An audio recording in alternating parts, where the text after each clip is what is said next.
di Polres Metro Jakarta Selatan. Dia ribut, mana transaksi, mana print out, mana rekening koran. Kan itu kan? Benar nggak? Yang dituduhkan kepada Frida. Mana rekening koran? Anak ini menangis terus tiap hari. Saya kasihan sama dia. Sebentar nangis. Hampir tiap hari ke rumah saya. Saya obati. Pikirannya sama dengan kemarin yang ada dugaan pelecehan itu kan. Akhirnya damai, selesai. Tenang.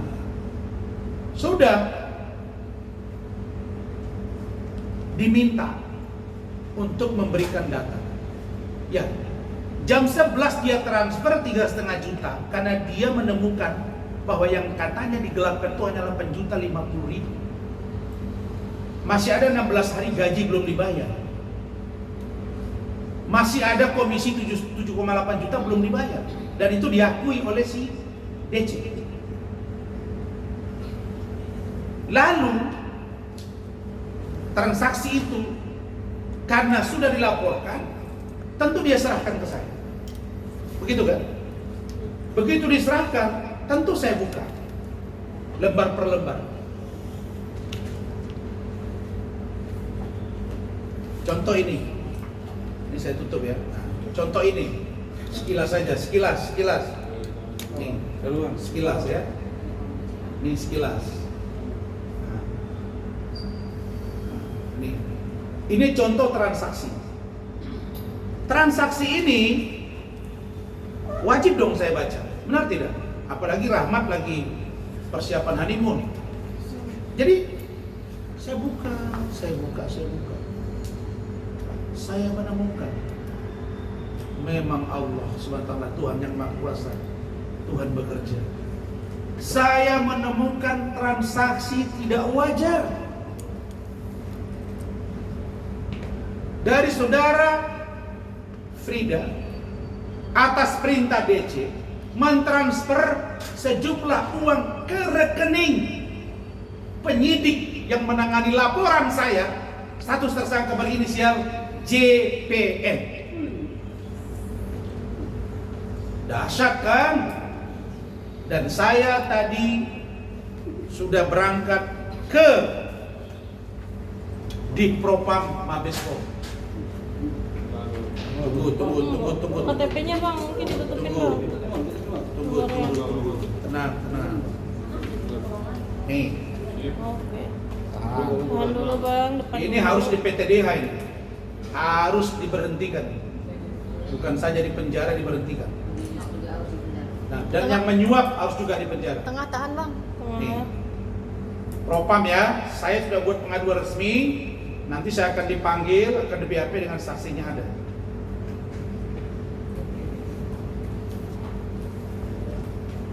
Oke, terus nih bukti penerimaannya, karena orangnya ada di tengah, saya nggak mau.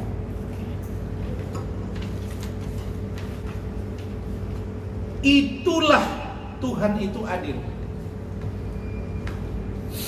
Ternyata dugaan saya benar. Bolak-balik Rahmat nanya, bolak-balik saksi saya nanya, bolak-balik wartawan nanya, Bang, ini kok lama, kok nggak P21, kok kasusnya lama, periksa saksi, periksa ahli, bolak-balik. Rupanya ini ada udang balik di balik batu. Pak Kapolri,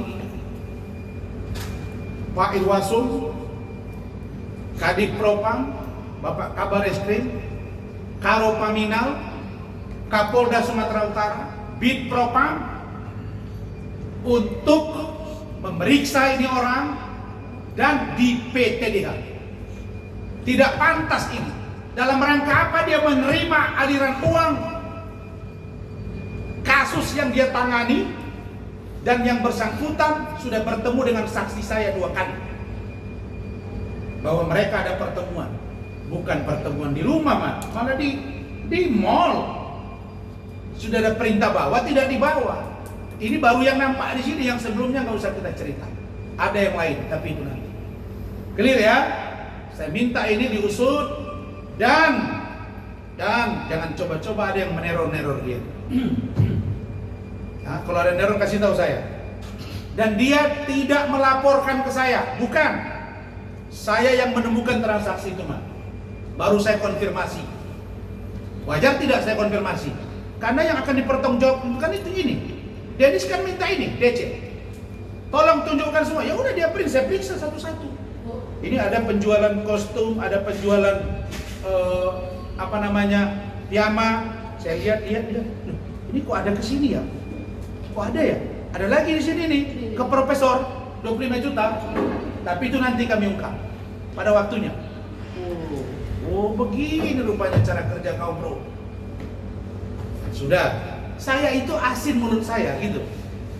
Oke, 2 ya. Nah, kemudian tadi, kaitan dengan ini, lawyer yang dipakai oleh DC ini adalah lawyer yang kemarin itu ditahan. Suami istri itu yang ditangkap. Itu orangnya. Dan ini katanya orangnya FS yang dulu ada bermasalah.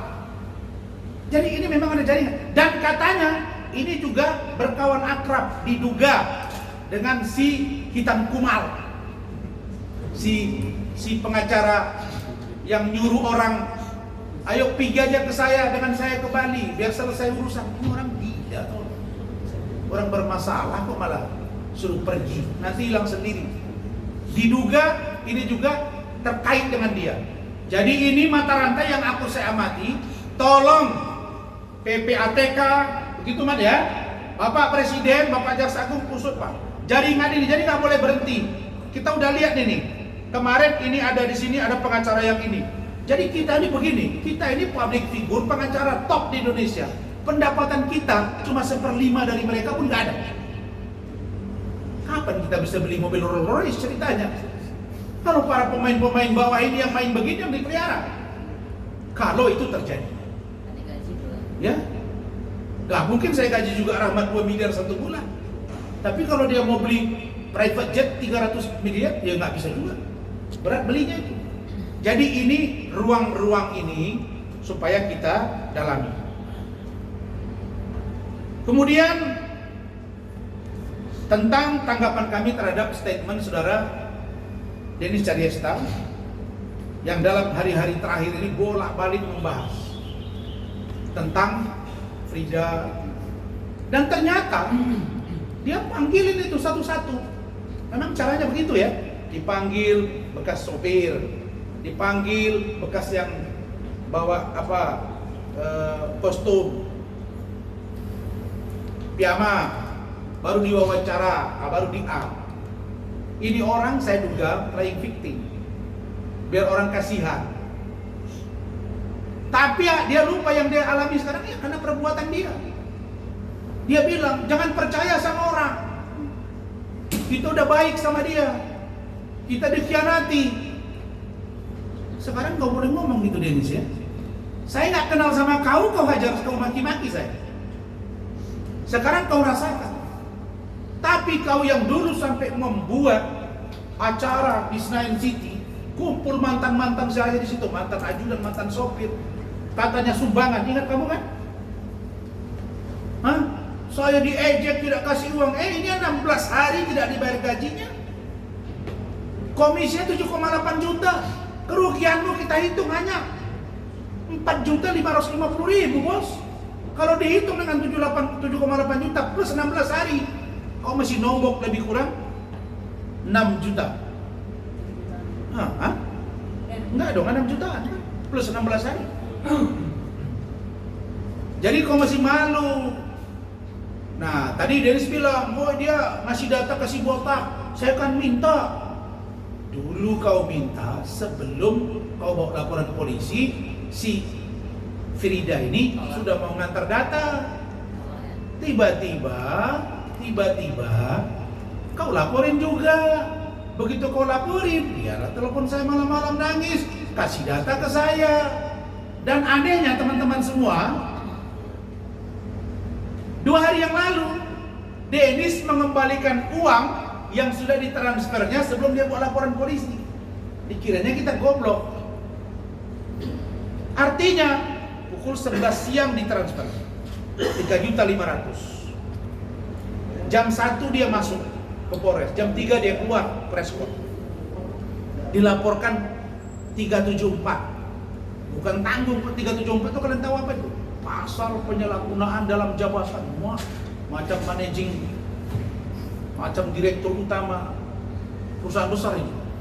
Itu pasalnya 374 itu. Nah, di situ apa namanya itu? Penggelapan dalam jabatan. Jabatan asisten personal. Tapi korupsinya 4, sekian juta. Laporan keluar 250 juta. Begitu ditanya wartawan, dia bilang, iya bukan si Frida sendiri, masih ada yang lain ya, yang lain aja kau bahas, jangan bahas dia. 3.500.000 itu setelah kita preskon, besoknya dia kembalikan, gitu ya. Bingung ini si Frida, Pak ini kok dikembalikan Pak? Oh ya mana Bu? Dikirim. Wah, dia bilang, udah kamu kembalikan. Saya bilang, gimana? Saya balikin aja, balikin lagi. Walaupun saya tahu nanti kamu dibalikin lagi. Nah, daripada kalian kayak main pingpong, udah buktikan bahwa bukti uang itu sudah ada di kamu, bahwa kamu transfer dan dia tidak terima. Karena dia tahu di situ ada niat baik. Nah, belum lagi pengakuan dia. Pengakuan dia jelas sudah sangat disimpan bahwa dia mengatakan benar dia tidak memberikan komisi dari Frida. Ya, kalau dia mengakui ada hak Frida yang tidak dibayar, kenapa masih diseret-seret Frida ke persoalan hukum? Kira-kira begitu. Jadi, inilah saudara-saudara beberapa poin yang saya sampaikan, dan untuk itu mari sama-sama kita kawal kasus ini, dan silakan jika ada pertanyaan. Bang, mungkin terkait dengan kasusnya Denis dengan Kak Frida sendiri, mungkin tadi abang bilang sebelum Denis melaporkan tersebut sempat ada transfer kembali, itu senilai berapa Bang? Kalau boleh tahu, mungkin Kak Frida bisa dijelaskan Kak?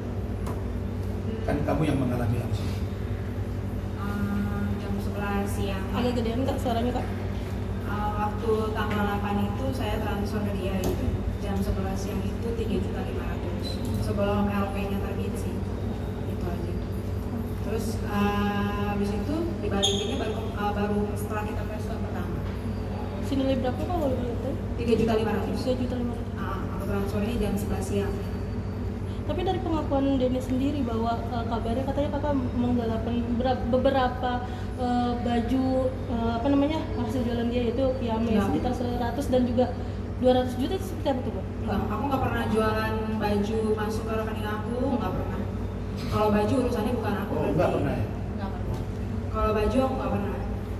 Bisa ditanya langsung aja sama orangnya. Kalau baju sih atau apapun itu enggak. Yang pure yang dia bahas itu adalah yang kostum aja. Gitu, yang transaksi rekening kostum yang masuk ke rekening saya. Tapi sebelum adanya pelaporan tersebut sempat terjadinya mediasi nggak sih Kak? Apalagi kan Kak Denis juga waktu itu sempat mau upload ya ketika kakak datang sama orang tua. Iya, saya pertama kali kan saya datang ke sana, terus udah minta maaf juga, sudah mengakui kesalahan saya juga. Terus yang kedua kalinya saya datang juga, terus orang tua saya juga ikut, udah minta maaf juga sama mereka untuk ya udah gitu untuk selesaiin secara kekeluargaan. Tapi nggak selang berapa lama langsung dilaporin. Sempat konfirmasi juga nggak sih Kak kenapa akhirnya berujung ke ranah hukum, sedangkan bisa diselesaikan secara pribadi? Nggak tahu ya itu kalau dia. Kalau aku kan udah ngomong baik-baik aja sih. Mungkin tanya aja langsung ke dia aja sih kalau itu ya. Cuman kalau aku kan udah 2 kali datang ke sana, udah dikontenin juga. Begini. Sudah dilakukan 2 kali upaya mediasi oleh Frida dan bapaknya, ayahnya, karena ibunya sudah nggak ada, oleh Bapak Mula Siregar. Pak Mula itu sekarang stay-nya itu di Dolok Sanggul, Kumbang Asudutan, Sumatera Utara. Tetapi oleh karena anaknya begini bermasalah, dia lihat di postingan, dia datang dan 2 kali ketemu dengan Denis, gitu kan? Untuk minta jangan dilaporkan dan baik-baik. Ya, dia bayar, tapi kasih dong komisi dia, hitung gaji dia. Nah di situ juga Dennis responnya positif, tapi ternyata lapor juga, itu loh. Nah dia begitu lapor, nah dia berpikir tidak lapor kan, tidak lapor, maka dia pergilah dengan orang tuanya ke bank untuk mendapatkan ini kan tidak gampang karena menggunakan rekening dan memang dia gunakan, maka dia ambil juta-jutaan, orang tuanya nggak mampu, mohon maaf. Lalu kemudian dia berpikir udahlah nanti kita antar ini, kan begitu. Nah, tiba-tiba dia kaget, kok malam-malam dapatnya malam ya beritanya bahwa dia sudah dilaporin. Lalu ya nggak jadi dong diantar. Terus ternyata jam 11-nya dia sudah transfer duit. Loh, terus kok transfer tadi jam 11 kok diterima? Kok nggak disebutkan gitu? Nangislah telepon saya. Itu ceritanya. Setelah kita press on, saya menyatakan bahwa ini ada itikat baik bukti pembayaran, terus ada 7,8 juta dia dibayar, gaji 16 hari, barulah dia tiba-tiba balikin duit itu lagi, yang 3,5 juta itu. Laporlah si Frida ke saya bilang ya sudah, kamu balikin lagi, tapi kamu dibuatnya caption kan, ini, dibalikin lagi sama dia. Ya udah, daripada bolak-balik ke Menprimpong, simpan, itu nanti barang bukti kita bahwa dia sebelum ada LP sudah niatkan untuk mengembalikan, tapi yang hak dia 7,8 plus 16 hari belum dibayar. Berarti bisa dibilang sudah ada itikat baik dari Kak Frida Sudah untuk dong. mengembalikan uang tersebut, Sudah. tapi tidak diterima, malah dikembalikan lagi. Malah dikembalikan karena dia tahu dia ini udah pakai lawyernya saya, terus kita sudah nangani kasus ini. Jadi dia mungkin udah tahu bahwa ini niat baik dari dia, sehingga uang itu sudah diberikan kemudian ditarik lagi, kira-kira begitu. Apa?